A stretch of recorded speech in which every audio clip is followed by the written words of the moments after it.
They say culture is like a river. A river has a source. If the source is maintained, then the river will flow. The source in our case is nature around us. The rivers, the mountains, meadows, wildlife. We have to keep a healthy relationship with the nature around us because it's the source of our culture. The source in our case is also the traditional medicine that we have. A large number of our people do need this traditional medicine. The source is the diversity that we have in our seeds and in our foods. In this time of climate change and changing social and ecological environment, we need the diversity for our resilience. The source is the wisdom of our elders. The source is a language, our language. And our language is coded knowledge of our elders. The source is how we manage the relationship among ourselves and the nature around us. We have to keep this source. But my friends, I'm so sad to tell you that this source is draining and it's trickling. It's because the gap between the elders and children is widening. It's widening due to globalization, urbanization, formal education, religion, and most of all, is bad models of development. We need to find ways of connecting elders and with youth. My friends, I'm so happy to tell you that we have found a way of connecting the two generations. And we're doing that through celebration. My first contact with the source came while I was a high school teacher in the remotest part of Ethiopia. And while I was there, since I was a biology graduate, I started to collect plant specimens. I don't know the names of those plants and what they are used for. So I had to ask the elders in the community. And what they told me astounded me. And the question came to my mind. Do my students know about this knowledge? Some 18, 19 years ago, I got this book called The Cultural and the Spiritual Values of Biodiversity. In that there is a story about the women in North Pacific. It talks about basketry. Basketry is a profound cultural activity for women. The basket, they take it as a womb of a woman. Basketry connects the past, the present, and the future in that culture. And they don't put the valuable things in a material made of tin. It has to be made of a basket. So when I learned about that, I said, can we use artifacts, materials, cultural materials, like basketry, to connect the source and the future generation? So some 16, 17 years ago, we invited students and teachers from 17 schools from all over Ethiopia to come to a small town called Holeta. After we've discussed the relationship between culture and biodiversity, we grouped them and sent them to the community. A group of them were sent to clothes makers, the weavers. A group of them woodworkers, a group of them to a herbalist, and a group to a household. So they interacted and they came back and we were astounded with the amount of information in that small town. There's a lot. The source is there. And one of the teachers went back to Addis Ababa. He came from Addis Ababa and replicated this exercise with his students in Addis Ababa, in the capital city of Ethiopia. And the students came with a lot of materials, cultural materials, and cultural information. And we say that the source is there, only if we could revive it. After a year, we organized a huge celebration. So the students came, these 17 schools came with their cultural attires, with their drawings, with their seeds, with their songs, 17 schools. And that exhibition was visited by more than 30,000 people. The president of the country came to visit and to watch this exhibition. We were really, really astounded. The African Biodiversity Network has included this as part of its own program. So my responsibility was to spread this celebration in other countries. So I went to Ghana, Benin, Togo, South Africa, and later Zimbabwe, not that year, and Uganda, Kenya, and Ethiopia, and even Tanzania. So the celebration has happened in all of these schools. Celebration is fantastic. Why? Because it enthuses students. When they prepare for the celebration, they really have to study the cultural material to explain to the visitors. So they learn. Celebration enthuses, inspires them to do art. It's a fantastic way of involving students into art, because they have to do drama and they have to write poems and ballads. Celebration teaches them to work as a team. Celebration brings also the bigger community together. They come to visit. So the cultural experience is not limited to the school. The bigger community is also involved.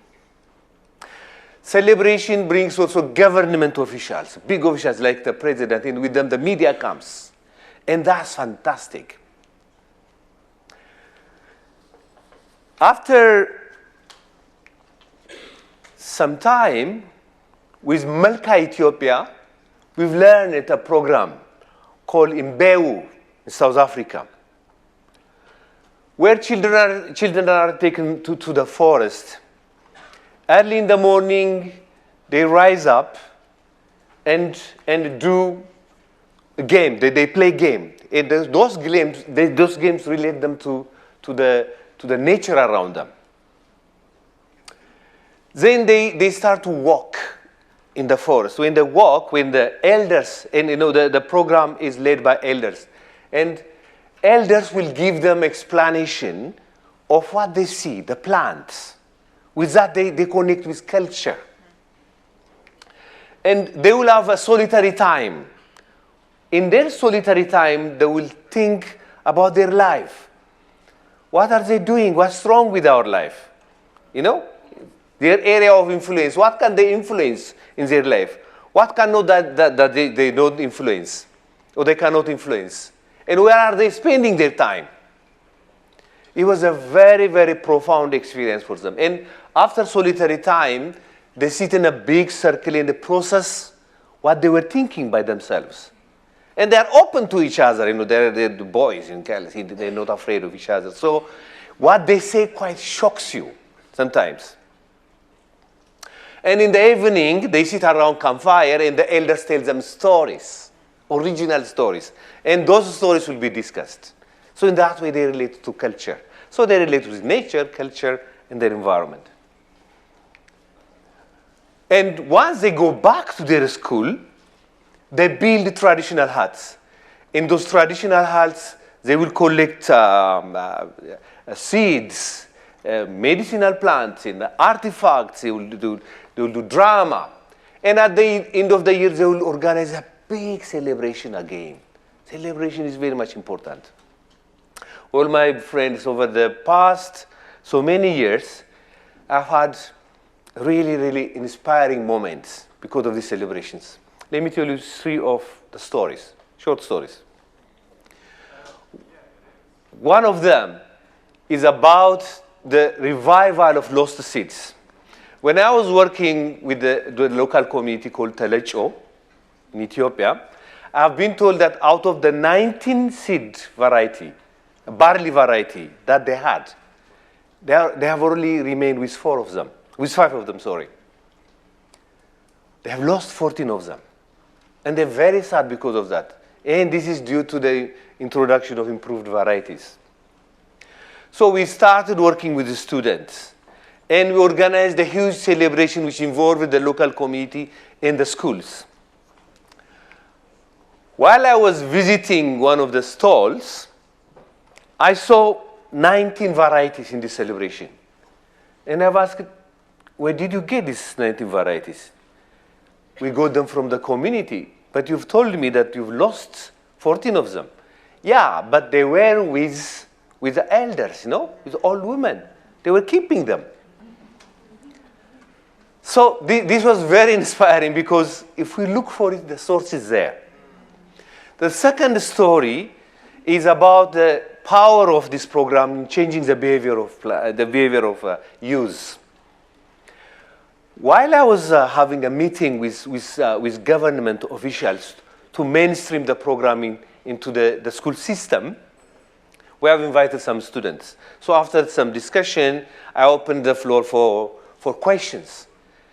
And a young guy from behind the meeting has raised his hand, and I gave him the floor to speak.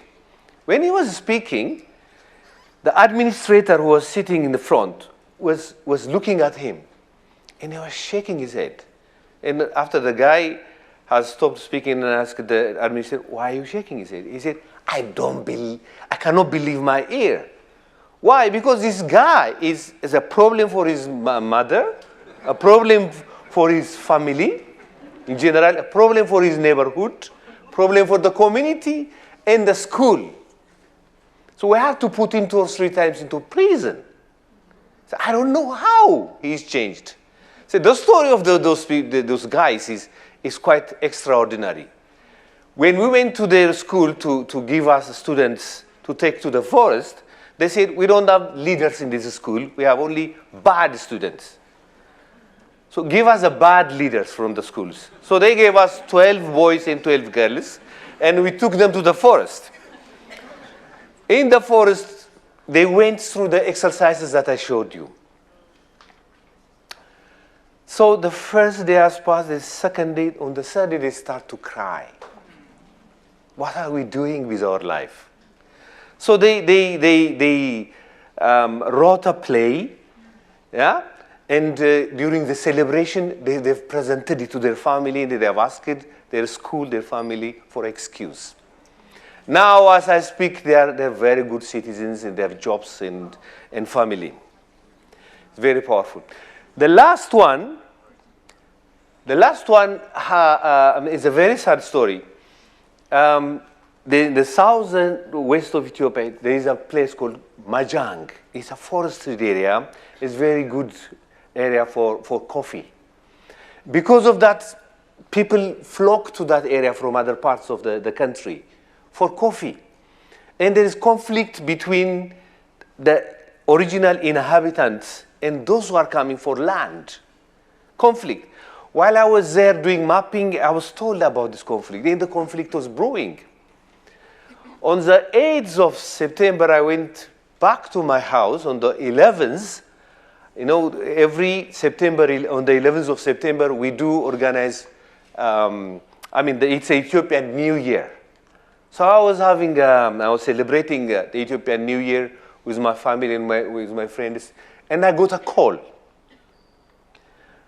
And it was my staff who was calling me, and he said, I'm calling you because people are killing each other. I'm afraid for my life. Then a lot of people are abandoned. They're displaced. Thousands of people.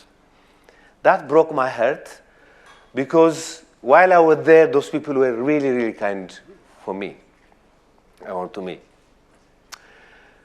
After 7 or 8 months, we organized a huge celebration for the schools around that area. While I was preparing, I heard a song.